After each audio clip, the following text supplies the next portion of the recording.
Yes, Thank you for taking our questions, Mr. President. Okay. You talked about the amount of external revenue the country has brought in thanks to your tariffs. Can you talk about how these hundreds of billions of dollars that are getting brought in will help grow the country, and what do you hope to put it towards? Well, bigger than the tariffs actually are the fact that when you charge the tariffs at a certain point, they say, well, we can't pay those tariffs. It doesn't make economic sense. These are wealthy countries, and they or their companies will come into our country and build, and that's what's actually happening.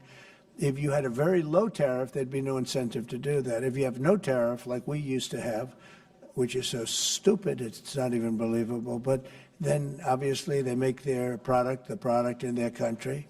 They have the jobs, they have the income, they have the taxes, they have everything, and they just send it into us, and it's jobs that we wouldn't get. Now the wheel is turned.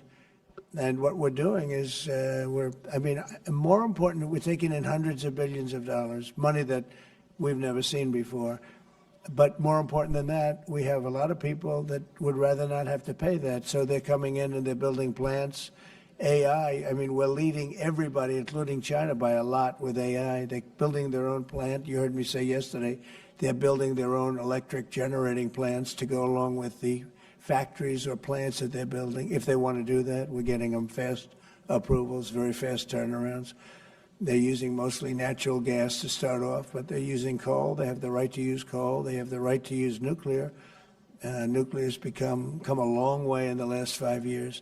So we're getting them very fast approvals. We have factories and plants building at a level that we've never had in this country before. Yeah. And secondly, a study from the Council of Economic Advisors. You put it on Truth Social yesterday. It showed that your assessment that tariffs would slow inflation was accurate, and that the prices of imported goods since February has fallen. That your assessment was right, the critics were wrong. Why do so-called experts continually misread your economic policy, sir? Well, it's not the experts. It's the fake news and a combination of that and the Democrats. I saw an ad on television today on Fox, and it was some ad about, Trump has raised costs. It's the opposite. I actually put out a statement. I brought down costs. I brought down the cost of groceries. I brought down the cost of energy, tremendously groceries.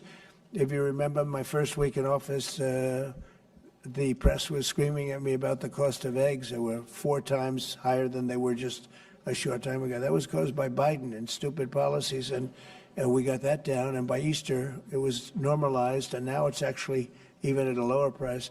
So when I see an ad like that, it's always good to respond. I feel you have to respond. It was an ad that things are more costly. No, they're much less costly. Yesterday, $1.99 a gallon. There's 3 states were selling gasoline at $1.99. You haven't seen that for a long time. And I brought costs way down. Just about every cost. I can't think of a cost that went up, but just about every cost. So what they do is they lie. They take ads. You'd almost think that the advertising station would stop it because they know it's wrong. It's such a lie. All you can do is say it's a lie and explain it. I guess I have the ability to explain it at conferences like this, so I like to take advantage of it and do it. But costs are substantially down under the Trump administration. And as you know, Biden had the highest inflation, I believe, in the history of our country. They say 48 years, but regardless, I think it was really the highest in the history of our country.